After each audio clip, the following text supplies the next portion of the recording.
Hello, I am Kevin, and welcome to a new episode of Talking Wrestling. Alright, screw that. Yes, guys, welcome back to Talking Wrestling, episode number 26. And yeah, guys, this is a huge episode. I'm recording this early morning after Monday Night Raw, and I am freaking shocked, but we're gonna get to that at the end. We're gonna talk a lot of wrestling today. We're gonna talk some NXT Showdown. We're gonna talk SmackDown. We're gonna talk obviously Crown Jewel and the shocking ending to Raw, which I didn't see coming. And could it be a work? We'll find out later about my theory, I guess. No spoiler alert. But anyways, yeah, hopefully you guys enjoy. It's gonna be a long one, so let's just get on with it. Hopefully you guys enjoy. As always, hit that like button, hit that subscribe button, and turn notifications on. Let's go. Alright. So let's get started. Let me just fix. Oh shit. Alright. So we're gonna start it off with NXT, go through Tuesday all the way to today, Monday. This is gonna go out. Maybe I might put it up early, I don't know, but we'll see. Either today, Monday, where I'm recording, or tomorrow, Tuesday. But yeah, NXT Showdown was amazing. We had the Hardy Boys start off at the show, and they became the new NXT Tag Team Champions. They did obviously a little whisper in the wind from Jeff Hardy. Then the Swanton Bomb did it, of course. I freaking miss watching the Hardy Boys, like watching them, and I freaking miss them so much in WWE. And now I believe they've held like most of the gold in like any places. So NXT titles, just a new collection to their belts they've collected over the freaking long career of their careers, and they're just one of the best tag team in the world. Wouldn't be crazy if they're the best tag team in the world, if like someone would say that. They're just amazing. The Hardy Boys are your new NXT tag champions, and I don't even know who's gonna take them off. I think Vacate is obviously gonna be the one to take them off. But yeah, Hardy Boys started off a nice showdown, and then it was the Team Women's NXT that ended up winning, with Sol Ruka and JC Jane being the survivors. Pretty decent match. I forgot it was gonna be like a whole elimination, so I thought when the first person that got out, I thought that was it, but it was an elimination match, traditional Survivor Series, which is what I missed. But yeah, Team NXT for the women's side wins, and then we also had Ethan Page versus Mustafa Ali, which is one of the best matches I've seen from both of their careers. They were freaking amazing. Mustafa Ali so dearly missed, and I'm so glad he's at least back in this whole NXT TNA partnership, so he can show up hopefully more. And it was an amazing match. The freaking ending to freaking just pushing Mustafa Ali all the way, almost hitting the barricade, and then doing a cutter, and Ethan Page retains. Like, Ethan Page is honestly one of the best wrestlers that WWE has, for sure, in NXT. And I'm surprised that he went backwards. He won the NXT title right away, and now he's the NXT North American champion. So that's crazy, because if he wasn't like NXT champion, yeah, I was like, he for sure needs to go for the NXT title. He could win it for a second time, he's that good. But yeah, and also Mustafa Ali, I mean, come on, this whole new gimmick is amazing for him. It fits him, and what's his gimmick, like Justice for Ali or something like that, but. He was screwed out of many things, and he finally got his match, and it was a banger match, but Ethan Page was the better man and retained the NXT North American Championship. And to end the night was Team TNA after Trick Williams walked away on Ricky Saints. Team TNA, Michael Santana, and I believe Moose were the two survivors of the match. And yeah, that led to new champion Mike Santana has been Trick Williams. Also, I believe Dolph Ziggler and Frankie Kazarian have both won the gauntlet, so they could, I think, challenge now. And anytime, it's kind of like a Money in the Bank. That's what I'm getting from it. They could challenge Mike Santana anytime. So yeah. So we'll see what happens with that. And some more things, I didn't watch everything. Mickey James got inducted to the Hall of Fame. Also, she deserves it in TNA. And yeah, that's a little TNA there. We're talking wrestling. But yeah. So now that was basically NXT Showdown. It was pretty good, but they tied, so like, what the freak, you could have had one more match. But hopefully this means next year we have something else, maybe a War Games. That would be awesome. But yeah, next we're going with SmackDown. We're gonna start off with Cody Rhodes. It was just a quick promo talking about the next night, the match that they're gonna have, so I'm not gonna spend too much on it. Basically just saying, Cody, like, I'm the only one you can't beat, and that's about it. You can't beat me, and We'll see who's the better man this tomorrow night. Obviously talking Friday, but yeah. Then we also had Sami Zayn with the Open Challenge, and who answered it with his old theme song back? Shinsuke Nakamura. That's freaking gold. Shinsuke for Sami. That brought me back to NXT Takeover. Was it Dallas? I believe. Was it Dallas? No, was it? Was it Dallas? I think it might have been Dallas. Obviously, when Shinsuke debuted against Sami Zayn, that match was honestly one of the best, greatest NXT matches of all time. Even just of all time, greatest matches, because they freaking went crazy. Like, they didn't even hit their finishes that much. Like, that Blue Thunderbomb that Shinsuke took, oh my gosh, amazing takeover. But this match was also incredible. But at the end, after, Kinshasa and, Sami kicked out, I believe, or he got the rope. I think his foot went on the rope. And then the MFTs, Solo Sikoa's bloodline, came out with all face paint. And Tama Tonga first returned, and then they all went in and attacked Sami Zayn and Shinsuke Nakamura. Shinsuke Nakamura now babyface finally. I did like his whole, heel run, but I wish he would have defended more of the U.S. title, and I would have loved him more. But like his whole real heel run, with the dun dun, weird theme song was decent. But I'm glad we have the Rising Sun back and Shinsuke Nakamura is back. Hopefully, like AJ Styles, we get him having some instant classes. Cause I know Shinsuke can put like I said, Sami first take for Shinsuke, like this was a banger. So hopefully he continues doing more of that. But yeah, Sami Zayn's Open Challenge has just been amazing. I feel like once it's hopefully not over yet, because I think Solo Sikoa is probably the one next in line. And seeing that Tama Tonga's back, I don't want to see Sami Zayn reign. And soon, I do believe he's still gonna go for a world title next year. Hopefully, it's in the cards to win it.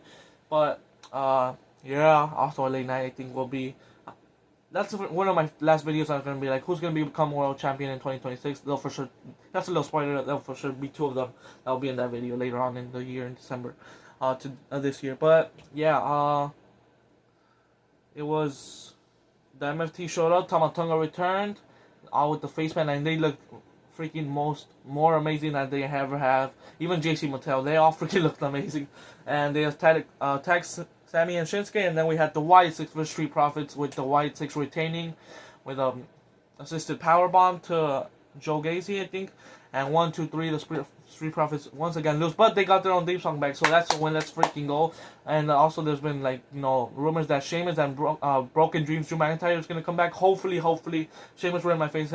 Come on, we need these theme songs back, and hopefully this is a sign that we're gonna get more entrance theme songs back, and that Dev Rebel, yeet, bye. But yeah, I really want to see Broken Dreams, because Drew McIntyre is gonna face Jacob Fatu, and it's gonna be a great match. I know it. So hopefully, I don't know, we hear it soon. But for sure, we need to get Sheamus right in my face. I think that's one that's gonna be confirmed. But Broken Dreams, I don't know yet, because Drew McIntyre sounds not that bad, but Sheamus is, I don't even know what the hell's going on with that. But I mean, he brought it back for few months, and then he went back to the old one, so I don't know. Sheamus, we need rid of my face and Broken Dreams back, but we'll see what happens. But yeah, what else happened? And then after the Wyatt Six retain, oh my gosh, I was kind of looking away, because the freaking black lights and white lights just popping, it looked like more vicious. I get it, I get the whole thing, like when the MT showed behind them, it was freaking crazy. And the way the crowd, they were in Perth, Australia, by the way, they were freaking amazing for that pop. Like the MFTs and Wyatt Six now are face to face, and it's gonna be a great storyline. This might as well be the War Games after what happened on Monday Night Raw, but I don't think it is. I don't know, something's cooking, but we'll get into that in a bit. So yeah, something's cooking in Monday Night Raw, or should I say War Games? Why the frick? But yeah, oh my gosh, I can't wait for this whole storyline with the Wyatt Six. And Uncle Howdy wasn't even there. Nikki Cross had to step up and for Solo Sikoa, same height to be honest with you, But yeah, and what a face off it was. The whole animation of the face off was as much as I'm not hating on it, but I didn't feel comfortable watching the lights shimmer. It was still decent. So yeah, the Wyatt Six and MFTs, new feeling coming. Let's freaking go. That's gonna be awesome. And you never know, they could do a whole traditional Survivor Series with that, at them in Survivor Series. That would be pretty cool. And what else happened? Stephanie and Tiffany won against Julia and Kiana James, I believe. Just a little cheeky. She jumped as Stephanie Vaquer jumped, and then Tiffany Stratton got the win with the moonsault, and then just set up more for their match the next night. And then the main event, the last man standing match, two Races Edge on the announce table. Didn't do it, and didn't do it for the table either. It didn't break, but it kind of helped that it didn't break, because Aleister Black wouldn't have, he would have to stand up. So At least he got to crawl off the table twice, the announce table, and then they went all over the arena. And then as Braun, what the freak, as Damian Priest was about to do a South Effect through a table, out came Zelina Vega, asking him not to do it. Obviously, her husband of Aleister Black, the wife of Aleister Black. What the frick is wrong? It's always a daily thing to mess up. There's not gonna be a video where I'll mess up anything. That's life. Yeet. But yeah, and then a freaking fireball hits Aleister's. Oh my god, I already messed up. See, fireball hit Damian Priest, and then Black Mask goes through the table. 1, 2, 3, 4, 5, 6, 7, 8, 9, 10. Aleister Black wins the last man standing match, and now is aligned with Zelina Vega on screen. Let's freaking go. Hopefully this is better than Zelina Andrade. It's gonna take a lot for it to be better, but I feel this is like good for both of them. Zelina and Aleister Black. It's gonna be amazing. Their dual partnership, you know. Maybe she's gonna be his manager. Hopefully Zelina Vega still fights, obviously, but she's amazing in the ring. But this hopefully can be helpful for Aleister Black and obviously Zelina Vega. I can't wait for this duo. How they're on screen, you know, obviously their wife and husband. But it's gonna be amazing. Aleister Black wins in the main event, so I'm glad Aleister Black is getting the main event also spot, and because he's a main event player in my eyes, and I'm so glad, you know, they're finally showing him the main event at least. And yeah, great last man standing. Aleister Black wins with Zelina Vega's help. Let's go. And now we move on to Crown Jewel. We started off with the OTC versus the Tribal Thief, Bronson Reed. And Bronson Reed is your new Tribal Chief. He beat Roman Reigns in a freaking Australian street fight thanks to Braun Breaker. Also, most likely thanks to Jey Uso for costing him with a spear through the table. And yeah.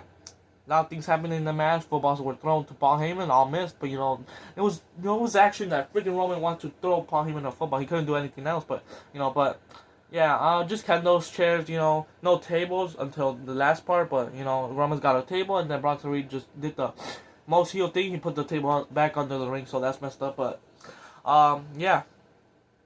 So also Roman Reigns went through the table with a shield powerbomb by Bronson Reed and Braun Breaker. So yeah, but at the end Jey Uso cost Roman Reigns technically spear through the table. He meant to go for Bronson, but hit Jey Uso, and then Braun Breaker hit Jey Uso with a spear, hit I think Roman with a spear, and then Tsunami.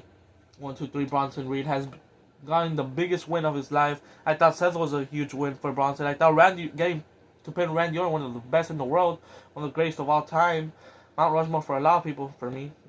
Was a great pin, and now he pinned Roman Reigns. That is amazing. Bronson Reed has been on fire this whole year. He literally pinned Randy Orton and Roman Reigns in the span of 2 weeks.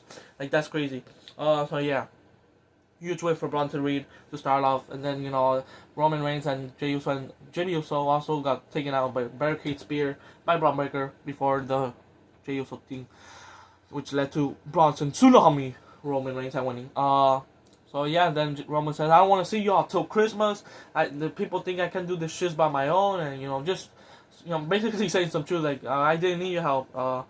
And yeah, so Roman Reigns will probably not see him until Christmas, but hopefully we do see the Tribal Chief, the OTC before Christmas. You know for what? War Games. You know. Shout out William Regal, you already know. And yeah, next up we had Stephanie Vaquero versus Tiffany Stratton. Another great match. Ended with a spiral tap. I think that's what the finisher's called. I don't know what it's officially called. And Tiffany loses to Stephanie Vaquero. And Stephanie Vaquero is the new Women's Crown Jewel champion. Pretty decent match. Wish they would have gone more. Like maybe 5 more minutes. It would have been a better match. But it was still decent for what it was. And Stephanie Vaquero has beaten Tiffany. Let's go. Stephanie Vaquero is on a roll. And next up we had, oh my god, this match. John Cena versus the phenomenal AJ Styles. This was a phenomenal match. Instant classic. Let's just get into it. Skull crushing finale. Awesome kick out. A freaking accolade, you know, just adding more. And then also Walls of Jericho. Y2J, everyone was chanting Y2J. That was amazing. Those, like, I would have been fine with just those finishers. And then the most emotional, maybe, like, part of WWE this whole year. John Cena hitting his sister Abigail, and the lights, you know, flickering after, like, the replay came back up. Everyone with their phones out, oh my gosh, and then John Cena looking up, oh my god, that almost brought a tear in my eyes. Freaking Bray Wyatt, we miss you so much. That sister Abigail was also incredible by John Cena, even gave him the kiss and everything. That was amazing. Obviously, he kicked out, and yeah, it was amazing. I thought he was going for a rock bottom, but I'm so glad he went for sister Abigail. That was amazing, and yeah. Bray Wyatt, we miss you so much. I really wish, for sure, we would have gotten a match between Bray Wyatt, I think, and John Cena in this retirement match. Of course, if he was still with us, but at least we got a beautiful tribute to Bray Wyatt. That was amazing. Oh man, the freaking fireflies out and everything was amazing. Plus, Australia knew what they did. They got the assignment freaking well done by Perth, and thank you, John Cena, for that incredible. Honestly, like, if we also have a category, which I am, and later on when I do like a whole award show for like best match of the year and all that, for sure, if I do like a most emotional moment of the year, it's gonna be for sure that. But yeah, John Cena also hit a freaking rope DT, going, getting his Viper, out of him, his Apex Predator out of him. He's the '09 Cena out of him, and he did the DDT, and then he started going for the RKO, and he hit it. It was a clean RKO, not gonna lie, and they just got kicked out. And then he was going for the punk kick, going out crazy in the ropes like Randy Orton.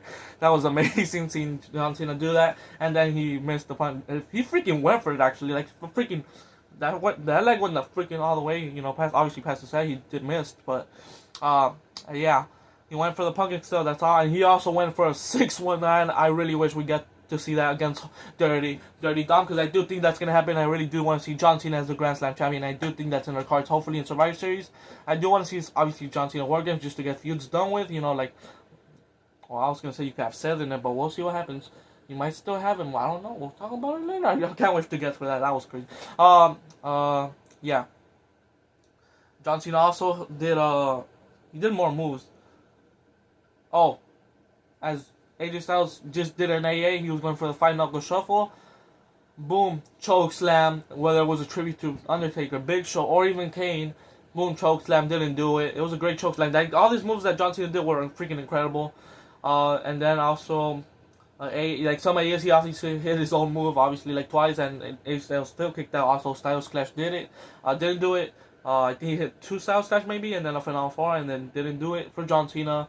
And he even did a 450 splash, which was awesome. Also did an AA. He also did a sweet chin music shout out to, obviously, the one and only James Southward. The no chin music, that was amazing. That I'm playing. Obviously, Shawn Michaels. He also did Tommaso Ciampa's Project Ciampa, I believe. But it was a dedication to, I think, Christopher Daniels, or was it Frankie? I think it was Christopher Daniels, that movie. And he also did one more. I think the Yes Luck, I guess, to Daniel Bryan. He also did Sting's Death Drop, but a lot of people are chanting yes, so hopefully we get a running knee or Yes Luck from John Cena in the future, and obviously that's 619. So yeah, it was a great match, and overall at the end, The Undertaker, the last tribute, The Undertaker, Tombstone Power Driver after he caught AJ Styles, rolled over into a power driver, and then ended up with an AA. I thought he was going to pin him after, maybe put the arms, that would have been sick, but it was an AA. RIP, rest in peace. Love that from Michael Cole saying, rest in peace, AJ Styles. John Cena has won this incredible instant classic, one of the greatest matches of all time in my opinion. That was amazing. And if I'm saying it's the greatest match because of all tributes, hell yeah, because of all the tributes, and it was amazing, and it was just a banger match. And they've had banger matches without doing anyone's finishers. And this was just part of John Cena's retirement tour. They could do whatever they want. The fans were basically on the match, because I don't think doing the 619 was trying to do it was on the plans by everyone trying it, and then John Cena tried it. And yeah, John Cena has been AJ Styles in the Instant Classic. They also, before the match, a little homage to TNA for AJ Styles. John Cena gave the announcer a little, introduction for AJ Styles, saying he's the face that runs the place, the TNA, the Bullet Club owner. Oh my god, when I heard Bullet Club, that was freaking crazy. The Ace, the phenomenal one, AJ Styles, that was amazing by John Cena. Great respect. You already know John Cena is one of the greatest of all. No, not one. He is the greatest of all time after this match, and so is AJ Styles, to be fair. You can't go wrong with AJ Styles. He was amazing in this match as well. I'm so glad he came out with his TNA, attire. I think maybe it was a triple threat match. I don't know, but it was a great attire by, coming out in shorts. And yeah, John Cena beat AJ Styles in an Instant Classic. Oops, sorry. And now we move on to Rhea versus Io Sky. Beat Kabuki Warriors. Pretty decent match. And yeah, Rhea gets a win in her hometown. I knew it was going to happen, and it was a great match. Kabuki Warriors, amazing. I just know that Kairi Sane face turn is going to hit, great when it does eventually happen. Just slap the shiz out of Asuka, turn on her. And yeah, great match though. Rhea Ripley and Rio with win. Just Rio win. Let's get to the final match. Seth freaking Rollins versus Cody Rhodes for the Men's Crown Jewel Championship. What a match! Another great match. This was honestly a great PLE crown jewel. Ended with, by the way, a freaking crossroads from the top rope. How the freak did that do it? I feel like that's a super move that you don't kick out of, and then Seth Rollins just kicked out of it. He could I feel like Cody could have saved that for some people, like maybe make it John Cena ended a lot of great rivalries with that freaking AA from the top rope and won a lot. Excuse me, with that AA from the top rope. I feel like Cody could have saved it for someone big and, win it every time out of that. And then, maybe in a few years, someone finally kicks out and it's a big deal. But just right away, one time he did it, he kicked out Seth Rollins. And at the end, with the watch, Seth Rollins grabs the watch, hits Cody Rhodes in the face, knocks him out, does a stomp, and then a super stomp gets the win for Seth freaking Rollins. He is the new Crown Jewel champion, and the show ends with him saying he's the greatest of all time, no one's on my level, which also led to Monday Night Raw starting off the show. By the way, Stephanie Vaquer and Seth Rollins ended the night as men and women's Crown Jewel champion. Great show. I'll give it a B plus. ESPN, what the freak? Just a B. It's a B plus. Maybe 8 out of 10 or some things that were iffy, but 8 out of 10 I think is a good rating for me. 9 out of 10 because of that whole AJ Styles John Cena match. It boosted it way one, and that tribute to Bray Wyatt also. Just alone the Bray Wyatt tribute, it's a 10 out of 10 for sure for that. But in the whole event, I'm gonna go with 9 out of 10. And yeah, which also led to Seth Rollins saying he's the greatest of all time, that I've never needed anyone in his Monday Night Raw promo, that I don't need Braun Breaker, I don't need Braun Reed, I don't need Paul Heyman, they chose me and I chose them. And yeah, he's the greatest of all time, and that Roman Reigns also needed the Shield, that Cody needed Seth Rollins for him to, win at WrestleMania 40, and yeah, that Seth Rollins is the greatest world champion, and he's the greatest to do it, and I'm a revolutionary. I am Seth freaking Rollins, you already know. I'm a visionary. I am Seth freaking Rollins. Let's go. Great promo to start Monday Night Raw. Also thinking Braun Reed, making him the tribal chief for beating Roman Reigns. And, Braun Breaker is a beast. Woo, he's a dog. So, yeah. Next up, we had Penta versus Dirty Dom. And Dirty Dom with that sneaky win with the hammer. It's a 619 with the hammer, after he Penta with it. And I'm just liking that now we're getting this whole light cheat and steal from Dirty Dom. And this just brings me back to whole other cheeky ways Eddie used to win, and it was amazing. And now, getting to experience them live, on someone obviously I didn't grow up seeing Eddie, and now I obviously it's not the same, Eddie's one of the greatest of all time. Not saying that, Dirty Dom's gonna for sure come out as one of the greatest of all time. Right now he's on an amazing run. But seeing this, at least a little bit of Eddie, Dirty Dom doing the light cheat steal is just amazing to watch. And Dirty Dom obviously retains against Penta. Frog Splash does it, and 1, 2, 3, Dirty Dom, Dirty is the new champion. Also, Rusev came out during the match, kind of cost Penta as well. So yeah, next week we also have some banger. We have 3 title matches, by the way. I think Dragon Lee and AJ Styles versus the Judgment Day, Finn Balor and JD for the World Tag Team Champions. Finally, they're defending it. Thank goodness. They're probably gonna lose in the first defense. I don't know about that, but we'll see about it. We'll see. We also have the Women's IC Champion. Hopefully, this is a little AJ Lee show-up appearance. Becky Lynch versus Maxine Dupree, I think, in the hometown of Maxine Dupree. So it's going to be cheering for her. And imagine if AJ Lee's actually costs Becky Lynch. I feel like it's going to be, Becky Lynch is going to win. Then she's going to attack probably Maxine Dupree. And then AJ Lee comes out to her rescue. But that would be one of the shockers of the whole year if AJ Lee actually costs her the belt and not just shows up after the match. That would be crazy. But we'll see what happens next weekend. We also have Dirty Dom defending again back to back. No, he didn't defend last week, did he? Did he? No, he didn't. Maybe he did, I don't know, but he's been defending a lot this whole month. He's going to get defend against Rusev again, so he already did a low blow, so we'll see what light cheat steal, or maybe he loses it to Rusev. We'll see what happens, but yeah. We also had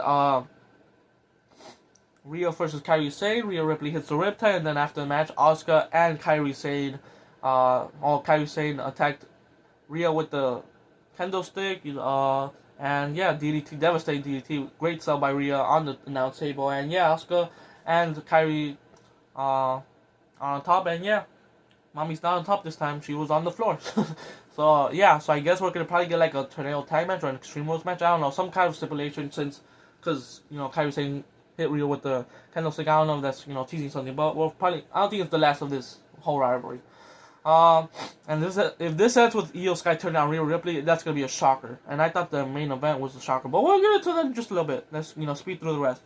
So we also had Jimmy Uso yeet versus Bronson Reed. Big Bronson Reed actually devastated, destroyed him with a freaking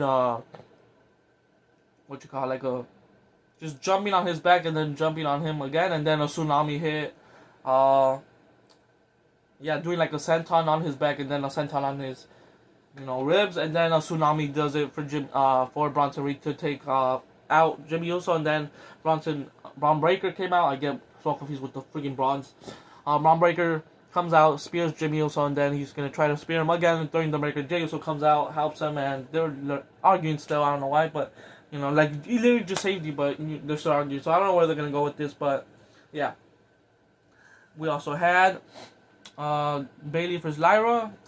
Bayley and Lyra versus Roxanne and Raquel. Bayley and Lyra pick up the win after Lyra Valkyria snapped Bayley. She slapped her to get her back into her senses, started destroying Raquel and Roxanne after that, and Rose Plant does it. Bayley and Lyra Valkyria. So I'm liking that Lyra Valkyria is now knowing what Bayley's doing, and if she slaps her, she's gonna get pissed and go for them and win. So liking that kind of part. So yeah, but yeah, we've seen. I mean, I was gonna say like we haven't seen both parts of her, but this was kind of like the more heelish side, even though she's facing she's with Lyra Valkyria, who's a face. But hey, yeah, she's mixing both of her personalities like to be a face. So I'm liking it. So yeah, and then the main event triple threat match for number 1 contender CM Punk versus Big Jey Uso versus LA Knight. Yeah. And at the end, CM Punk does a GTS after BFT didn't do it. After the Uso Splash didn't do it, and then at the end, LA Knight put through the tables, and then GTS to Jey Uso after he missed that splash. GTS 1, 2, 3. CM Punk is the winners. Out comes Seth Rollins. They attack CM Punk, Jey Uso. Braun Breaker speared Jey Uso, and then speared LA Knight, and then they all started attacking CM Punk. They got him out of the ring, did this whole, and then out of nowhere, Braun Breaker spears Seth freaking Rollins, and the freaking shock on my face. I wish I would have done a live reaction. I was like, what the? Like, I literally, like, I don't know what the. I was literally like, for like a minute straight. Like, I was like, there's, like, they did it freaking like a year early, like 2 years early. Like, I thought this was gonna be like a whole, like a Roman Reigns thing, like 3 years with Division or something. I don't know.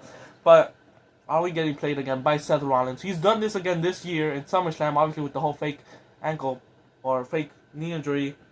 Are we getting played by Seth? Is Seth working us again, man? Like, and in the beginning of the night, Braun Breaker was also like looking, and then during a segment where the biggest things in my life, Seth, like the birth of my baby, marry my wife, and the creation of Bronson Reed and like Division and Braun Breaker and Paul Heyman, he was basically glazing them in the segment that Braun Breaker spears him, and then he's like, make a choice to Bronson Reed, and then he makes a choice tsunami to Seth Rollins. So is Seth Rollins being a whole mastermind again? Because we still have one problem. Freaking War Games. We're literally a month away. They could have done this at War Games, and it would have been like a huge louder pop. I think they're going to be in the stadium in Petco Park. That would have been an ovation pop. But, like, what the frick are we going to do now? Like, is this a work? I feel like it is a work from Seth Rollins, because, like, War Games is 5-on-5. They had Braun Breaker and Bronson Reed, and then obviously they had the Beast Brock Lesnar. They need 2 more. Drew McIntyre maybe, and who else? Austin Theory. Like, I feel like Seth Rollins, this has to be a work again. Like, don't get me wrong, I'm freaking shocked. And if this is actually the end, what the frick? That's crazy. If this doesn't end up being a work by Seth Rollins, that would be crazy. What's crazy is that Seth freaking took a tsunami and spear if this is actually a work. So I don't know. I'm freaking torn about this, but oh my god. As of right now, Braun and Bronson Reed, also Paul Heyman raised their hand up at the end. Turned on Seth Rollins. The Vision turned on Seth Rollins. Seth's Vision turned on him. Like, I don't know. Like, I feel it's a little too early for sure, 100%. But I don't know. This is just one of the craziest shocks. And even if it's a work, it's still shocking that this happened. But I don't know where I lead right now. I'm honestly thinking it is a work. Because, like, I feel like they're not going to add, like, 3 people to the Vision just for War Games. I feel, obviously, Brock Lesnar's already there. But they have to get 2 other people, so I don't know what's going to happen. But I feel like this is a work from Seth Rollins. I feel like we're getting played again, and I don't want to fall for it again. And Seth still has CM Punk to go, so I don't know. Like, I don't think they're for sure not going to forgive Seth. So this has to be a work. And Seth, I don't think is going to be like, oh, I'm sorry, Roman. I'm sorry, CM Punk. Let's just team up against them at War Games. friends become, enemies become friends. Yeah. Let's just skip all the hate we were developing like for the past freaking 10 years. Oh, I'm sorry, I turned. Like they're not gonna freaking. I don't think it's gonna happen. There's no way Roman and Seth and Punk are all gonna team up. Roman, CM Punk, yes, I see that happening, but there's no way if that happens and this is actually not a work. Oh my gosh, Roman and Seth again, and Seth and Punk teaming up. Nah, there's no way. This is a freaking work, man. Has to be a work. Like this will be a great run from Seth Rollins. Like he just beat Cody Rhodes. This has to be a work. There's no way after he beats Cody Rhodes, they just turn on him. Like I feel like, nah, this has to be a work. I'm saying it's a work by Seth freaking Rollins, and we're gonna see him maybe at Survivor Series. Maybe at Survivor Series where he turns back to the Vision and helps them win. And like, oh, who's the fifth member? And it's Seth Rollins. Boom, turns on the face team. But I don't know what's gonna happen. Maybe at Saturday Night's Main Event, I think that's where they're gonna face each other, Seth and CM Punk. That's where he turns back heel. Because I don't know what's gonna happen, but we need to see like the upcoming weeks to see what happens. Like if this is like it teases more like of a work idea, but I don't know. I feel like this is too early, so I feel like it has to be a work. That's my final answer. I think it's a work by Seth Rollins. But if it's not, oh my gosh, Seth face. Nah, it has to be a work also because we need to get Roman versus Seth. CM Punk and Seth haven't like officially finished their freaking rivalry, which has been going on for like almost 2 years. Man, this is crazy. But Bronson Reed and Braun Breaker have both, and the Oracle Paul Heyman have both turned. And like what, like Paul Heyman's just gonna be a Paul Heyman guy to both of them. Like I feel like they need that one piece, which is Seth Rollins. So this just all leads, in my opinion, to a work. But I'm just gonna be watching as a freaking fan wrestling to see what happens in the upcoming weeks. How like Seth is gonna react, what he's gonna do, like he's gonna say, "I'm sorry, people, I love y'all." Like he's gonna help. Maybe if CM Punk's getting hurt by the Vision, he's gonna help CM Punk, and then maybe like working together. I don't know what's gonna happen, but I can't wait for it. But as of right now, the Vision has turned on Seth Rollins. Oh my freaking gosh, that was. Either way, this can't take the shock of what just happened. Braun Breaker screened the freaking. That was a great screen, by the way, to Seth Rollins, and then Tsunami, and then the Oracle, Paul Heyman. I don't know, but this is crazy if it's not work. But I'm gonna lean towards the work for Seth Rollins playing us again, and when hopefully I'm not wrong and he does reveal that he's back with the Vision, it's gonna be a crazy pop. So yeah, and if it is a work, Seth Rollins, oh my god, you have the ultimate, the mastermind, you have the freaking craziest SOB if you freaking pulled this again twice in the same year. That would be crazy for Seth. But we'll see what happens in the upcoming weeks and the next month for War Games, because I don't know what's gonna happen with War Games now. So this is just the whole pivot. But we'll see what happens. I can't wait. This was Talking Wrestling, episode number 26. Oh my gosh. Great Crown Jewel, PLE. Great weekend overall, and just ended with this. It just started a great week with the Vision turning on Seth. I don't know what's going to happen, but oh my gosh, I can't wait to see what's next. Thanks for watching, guys, and as always, hit that like button, hit that subscribe button, turn notifications on. I think it's a work, guys. I think we're getting worked by Seth Rollins again, but if we're not, crazy. We'll see what happens. Thanks for watching, guys. That was Talking Wrestling. Peace out.